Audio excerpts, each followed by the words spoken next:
신율의 뉴스 정면 승부 2부 시작합니다. 오늘 2부 정면 인터뷰에서 저희가 한번 해볼 부분 외국 얘기인데요. 하지만 이 외국 얘기가 우리한테는 상당히 지대한 영향을 미칠 수밖에 없는 외국의 정치 문제입니다. 바로 미국의 대선에 관련한 문제인데요. 자, 전문가 연결해서 미국 대선 전망해 보겠습니다. 국립외교원 민정훈 교수 전화 연결돼 있습니다. 교수님 안녕하세요. 예, 안녕하십니까. 예. 자, 해리스가 오늘 이제 우리 시간으로 오늘 낮에 후보 수락 연설을 했고, 그래서 이제 공식 후보가 된 거죠, 민주당에. 그죠? 네, 그렇습니다. 네. 이제 사실 대의원 과반은 이제 이전에 온라인 롤콜 보팅을 보트를 통해 가지고 이미 확보를 했는데요. 어쨌든 마지막 남은 공식 절차가 이번 전당대회에서 이제 후보로 추대하고 그 후보를 지명을 수락하는 거니까 이번에 오늘 미국 시간으로 밤이죠. 해리스 후보가 자신이 후보 지명을 수락한다. I accept the nomination 얘기했기 때문에 이제 공식적인 민주당 대선 후보가 됐다 이렇게 말씀드릴 수가 있겠습니다. 예. 자, 그런데 이제 미국도 지금 각종 여론조사가 나오고 있는데 교수님이 보실 때 지금 상황. 근데 사실 이게 미국은 여론조사만 가지고 얘기하기 좀 힘들잖아요. 각 지역이 다르니까. 근데 어떻게 보세요? 지금 대략 판세를. 초박빙이죠. 그러니까 제대로 된 민주공화당의 유력한 대선 후보가 나와서 지지층을 결집하면서 보여주는 전형적인 초박빙의 판세가 마련됐다 이렇게 말씀을 드릴 수가 있겠어요. 그러니까 트럼프와 바이든일 때는 지난 6월, 7월에 트럼프 전 대통령이 대세론을 타면서 약간 지지율이 격차가 좀 벌어졌는데 이제 해리스 후보로 바뀐 다음에 민주당 지지층이 결집하면서 이제 초박빙으로 이제 두 후보의 지지율 격차가 나오고 있고 엎치락뒤치락 합니다. 그래서 전국 집계한 걸 보면 지금은 해리스 후보가 좀 앞서는 여론조사 결과가 좀 더 많이 나오고 있지만 6개 경합주를 보면 6개 중에 2개는 러스벨트 2개는 해리스 후보가 앞서지만 여전히 4개는 트럼프 전 대통령이 박빙을 앞서는 그런 모습을 보여주고 있기 때문에 어느 후보가 어떤 우세다, 어느 후보가 열세다 이렇게 말씀드리기 굉장히 어려운 그런 상황입니다. 지금 근데 이제 트럼프 진영도 굉장히 불안할 거 아닙니까? 그래서 그런지 모르지만 해리스를 공산주의자다 이런 식으로 몰아붙이고 있는데 이런 슬로건이 좀 어떻게 효과가 있을 거라고 보세요? 말씀해 주신 것처럼 트럼프 전 대통령이 좀 불안하죠. 불만이 있는 거죠. 예. 자신의 대세론이 얼마 지속되지 못하고 바이든 대통령이 후보 사퇴를 강수를 둬가지고 모든 여론의 관심이 해리스로 쏠려버렸으니까 불만이 있는데 공화당, 트럼프 캠프의 선거 프레임은 바이든 행정부의 실정을 부각시키는 거거든요. 경제 문제나 남북 국경 문제 이 부분 실정을 부각시켜가지고 자신이 대안이 될 수 있다. 이 부분은 저는 효과적으로 봐요. 그리고 여기에다가 후보가 바뀌었기 때문에 해리스를 급진적인 급진의 진보주의자, 공산주의자, 마르크주의자 이렇게 몰아가는 것은 민주당 지지층과 중도층, 그러니까 미국 사회에서 여전히 공산주의가 갖는 그러한 거리감을 생각해 보면 이거는 민주당 지지층과 중도층을 갈라치기 하기에 적절한 이러한 선거 전략으로 보는데요. 문제는 이거를 전달할 때 너무 인신공격적으로 너무 자극적으로 전달하는 데에서 좀 문제가 있는 것 같아요. 그래서 공화당에서 자꾸 이제 건의하는 것처럼 제발 침착하게 정책 부분에서 공격을 해라. 거기에다가 색깔론을 부각시키는 것은 차분한 와중에 선거 유세 중에 공격하는 것은 괜찮은데 자꾸 인신 공격하고 인종차별주의적인 발언을 하고 이렇게 자꾸 해리스 후보를 인격적으로 깎아내리는 이런 발언을 하니까 이게 자충수가 된 것이 아닌가 이렇게 생각하고 있습니다. 그리고 일각에서는 미국이 어떤 면에 있어서 볼 때는 우리보다 조금 더 보수적인 측면이 강하다. 이 얘기는 무슨 얘기냐면 여성 대선 후보가 대통령이 될 가능성이 그런 면에 있어서 약간 좀 회의적이라고 보는 시각이 분명히 있는 것 같아요. 교수님은 어떻게 보세요? 그렇습니다. 미국이 민주주의를 건국하고 나서 200년 이상 지속해왔지만 잘 아시는 것처럼 2016년에 힐러리 클린턴 예. 전 국무장관이 최초의 백인 여성 후보였는데 당선에 실패했고 이번에 이제 비백인 여성인 카멀라 해리스 후보가 도전하고 있는데 그 2008년은 바락 오바마가 흑인 남성으로서 혼혈이지만 흑인 남성으로서 처음 당선됐잖아요. 200년 넘은 역사의 처음이었거든요. 예. 그만큼 백인 남성 주류의 기득권이 굉장히 강한 사회다 이걸 지금 보여주는 거고요. 말씀해 주신 것처럼 이 비주류 정치인이 최고의 어떤 정치적 직이라고 할 수 있는 대통령직에 도전해서 당선되는 것. 그러니까 최고 유리천장을 뚫는 것에 대해서는 여전히 경계감이 있고 어떤 그러한 우려가 있기 때문에 이러한 측면에서 이번 해리스 후보의 도전은 굉장히 미국 정치사에 있어서 역사적인 도전이 될 거다. 이렇게 생각하고 있습니다. 그래도 사실 그런 상황에서 박빙이 나오는 것은 상당히 대단한 일 아니겠어요? 그죠? 그렇습니다. 그래서 해리스 후보가 사실은 본선 경쟁력이 있을까 이 부분에 대해서 의구심이 많았었거든요. 그런데 아무래도 민주당 지지층에게 트럼프는 안 된다라는 그러한 위기감이 굉장히 강하게 작용한 것 같아요. 그래서 예상보다 강하게 민주당 지지율이 결집하면서 또 선거 자금도 많이 모금하고 굉장히 똘똘 뭉치는 모습을 보여주고 있기 때문에 지금의 어떤 그런 박빙의 여론조사 결과가 나오는데 이러한 허니문 효과가 얼마나 지속될 수 있는지는 좀 지켜봐야 될 것 같습니다. 트럼프는 안 된다. 바로 그런 트럼프 비터 정서는 트럼프가 진짜 트럼프도 뭐 굉장히 다양한 범죄 의혹을 받고 있잖아요. 그런 게 영향을 미쳤다고 보시는 거예요? 그렇죠. 일단은 양극화가 심하기 때문에 민주당 지지층으로서는 트럼프 전 대통령이 다시 당선되는 것에 대해서 굉장한 우려가 있는 거고요. 이제 중도층 입장에서는 사법 리스크가 있는 그런 후보가 정치의 격이 너무 떨어졌다 이렇게 판단하시는 분도 있을 텐데, 근데 한편으로는 트럼프 전 대통령이 당선되고 그리고 2020년, 2024년 이제 세 번에 걸쳐 대선에 도전하잖아요. 그리고 트럼프라는 사람이 미국 정치의 전면에 거의 12년 동안 서 있기 때문에 어떻게 보면 트럼프에 대한 평가는 그 기준이 굉장히 낮아진 그런 측면도 있거든요. 트럼프니까 그 정도야 뭐 이렇게 그렇죠. 인식하는 부분이 있기 때문에 맞아요. 그런 측면에서 이제 평가는 굉장히 갈릴 수 있다 이렇게 생각하고 있습니다. 근데 좀 특이한 게 트럼프 지지층 물론 다양하겠지만 그 중에서 제일 좀 지지를 많이 하는 쪽이 백인 저학력 저소득층이다 이런 분석이 있다고 하는데 맞습니까? 그렇죠. 아무래도 트럼프 전 대통령이 2016년에 트럼프 후보가 2016년에 대선에 도전했을 때 예. 백인 표를 결집시키는 전략을 썼고 그중에 핵심 지지층으로 말씀해 주신 저학력 저소득의 소소득, 특히 러스트벨트, 쇠약한 공업지대에 살고 있는 전통적인 노동자 계층인 백인 남성들을 타깃으로 했고 그리고 그들에게 일자리를 돌려주겠다. 그래서 기업들의 어떤 생산 시설을 리쇼링해서 미국 내에 다시 만들어주고 과거의 제조업에 어떤 부흥을 이끌어주겠다 이런 부분이 적절하게 작용을 한 것 같아요. 그래서 지금까지도 어떤 저소득의 백인 남성, 백인 노동자 계층이 트럼프 전 대통령의 핵심 지지층 노력을 하고 있고 이러한 부분을 고려해서 다양하게 그들의 표심을 결집시키는 전략을 쓰고 있죠. 그래서 백인과 비백인을 갈라치면서 인종차별주의도 강조하고 뭐 여러 가지의 전략을 쓰고 있습니다.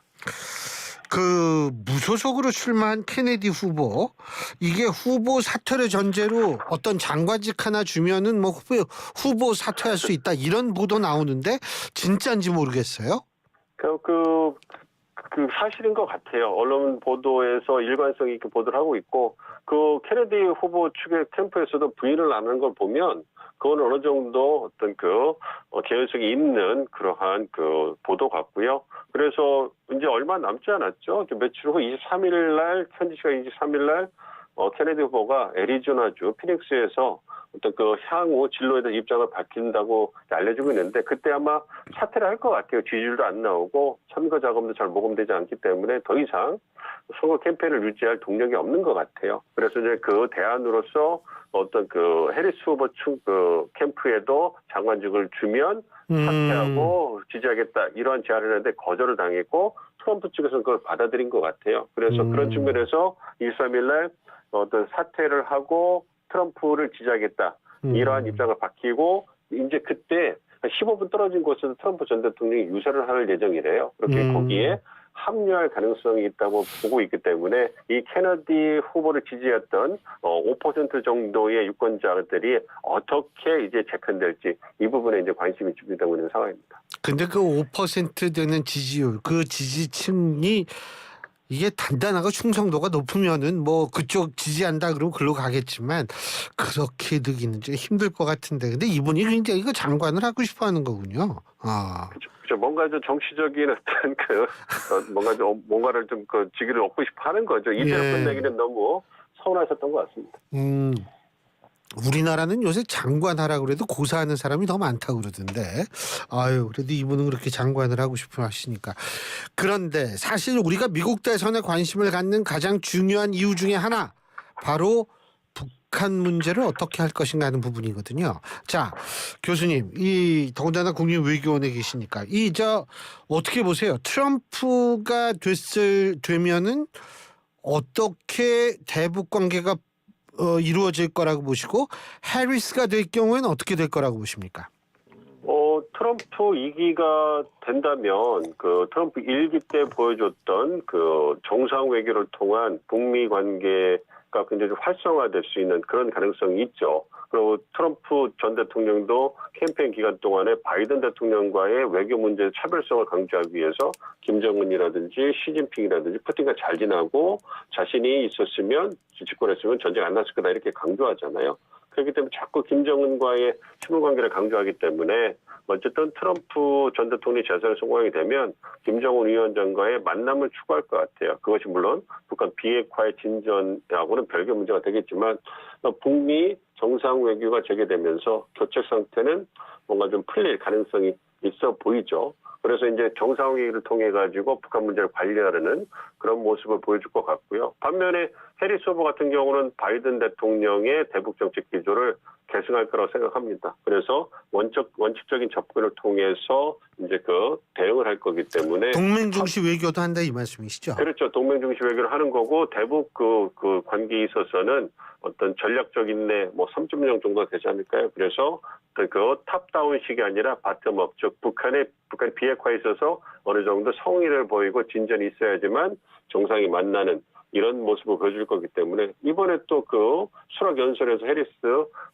그 후보가 얘기했잖아요. 자신은 트럼프와는 달리 김정은이나 어떤 독재자들을 만나지 않을 것이다. 딱 선을 걷기 때문에 이 부분에서 확연한 차이가 있을 거고 해리스 후보가 당선이 되면 북한이 선제적으로 비핵화에 있어서 전향적인 모습을 보여주지 않는 한 어떤 그 북미 관계의 교착 상태는 한동안 지속되지 않을까 이렇게 예상을 하고 있습니다. 그러면 제가 이해하는 바를 한번 제가 여쭤볼게요.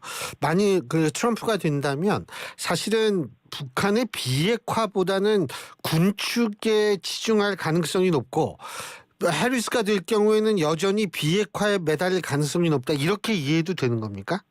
여러 가지 가능성이 있고요. 트럼프 2기 행정부에서 대북 그 북미 협상이 북미 관계 재개됐을 때 미국 워싱턴에서도 군축 협상이 일어날 가능성이 있다. 이 부분에 대해서 가능성을 열어놓고 있고요. 그렇지만 아직까지는 가능성만 얘기하는 것이기 때문에 어떠한 형태로 북미 간의 어떤 그 북핵 관련돼서 논의가 될지는 지켜봐야 될 것 같습니다. 저는 참 걱정이 되는 게 핵 군축이라는 건 북한의 핵을 기정사실화하는 거 아니겠어요? 근데 핵 군축 회담이 많이 열리게 되고 그 대신에 뭐냐면 그렇다고 우리나라의 전술핵이 뭐 이런 거 배치도 안 해주고 그러고 나서 뭐 소위 말하는 전략 자산을 상시 배치한다고는 하지만 우리나라 좀 불안해지는 거 아니냐 이런 얘기들 많이 나오는데 교수님 어떻게 보세요? 그런 가능성이 충분히 있죠. 그렇기 때문에 만약에 가능성입니다만 어떤 북미 간의 군축 협상이 재개가 되게 된다면 그렇다면 우리가 한미 간의 어떤 그 소통을 통해 가지고 그렇다면 한국 국민들이 느끼게 된 불안을 어떻게 이제 잠재울 수 있을 것이냐. 그러니까 지금의 어떤 그 대북 확정 억제력의 강화만으로 그게 가능할 것인가. 그렇기 때문에 그렇게 군축 협상이 재개가 된다면 말씀해 주신 것처럼 전술핵을 재배치한다든지 자체 핵무장을 한다든지 모든 옵션을 다시 원점에 놓고 재검토할 수 있는 그런 환경이 만들어지지 않을까 이렇게 예상을 하고 있습니다. 자, 그리고 또 한 가지 좀 그 미국 정치 전공하신 우리과 교수님한테 제가 들은 얘기인데 좀 걱정하시는 분이 있더라고요. 뭐냐면 만일 트럼프가 진다라고 가정을 했을 때요. 지난번에도 대선 지고 나가지고 의사당 습격하지 않았습니까? 트럼프 지지층들이요. 이번에 이것도 시끄럽게 되는 거 아닌가 이런 걱정하시는 분들도 있는데 교수님은 어떻게 보세요? 가능성이 충분히 있죠. 그리고 연설 그 큰일이네요. 유세 중에서도 자신이 지게 되면 예. 뭐 피바다가 될 것이다 뭐 이런 얘기도 했기 때문에 그런 부분에 대해서 우려가 충분히 있는 거죠. 그렇기 때문에 이 부분에 대해서 미국 정치에서 어떤 혼란이 가중될 가능성을 배제할 수가 없다 이렇게 생각하고 있습니다. 그 마두로하고 비슷하네요. 베네수엘라의 마두로도 대선 전에 내가 지면 피바다가 된다 이런 얘기를 했는데 트럼프도 똑같은 지정학적으로 가까워서 그쪽이 그렇게 나오나 왜 그래요 전부? 예? 그렇게 어떤 미국 정치에서 이런 얘기가 된다는 게 글쎄요. 참 미국을 전거하는 사람 입장에서 굉장히 씁쓸합니다. 아니 이게 그렇지만은 뭐 하여간 이게 거기에서 더 좀 뭘로 진전하지는 않겠죠. 아무래도 미국이니까 그래도 제도라는 게 있지 않겠습니까? 그렇습니다. 이미 2021년 1월 6일 날 사상 초유의 어떤 폭동 사태를 경험했기 때문에 이제 미국 정치권이라든지 미국 유권자들도 그 부분에 대해서 이제 염두에 두고 준비를 할 거예요. 그렇고 이제 트럼프 전 대통령은 그걸로 통한 사법 리스크를 겪으면서 굉장히 고생을 했잖아요. 그리고 여론이 얼마나 차갑게 돌아서는가를 봤기 때문에 2021년 1월에 우리가 봤던 그런 폭동 상태는 재현되지 않을 것이다. 그럼에도 불구하고 어떤 불복을 하거나 어떤 승복하라는 메시지를 던지지 않음으로써 한동안 그보다 낮은 수준에서 미국 정치가 혼란스러운 모습을 보여줄 가능성은 충분히 있다 이렇게 생각하고 있습니다. 간단하게 하나만 더 여쭙겠습니다. 트럼프의 사법 리스크가 어떻게 영향 안 미칠까요? 어떻게 보세요?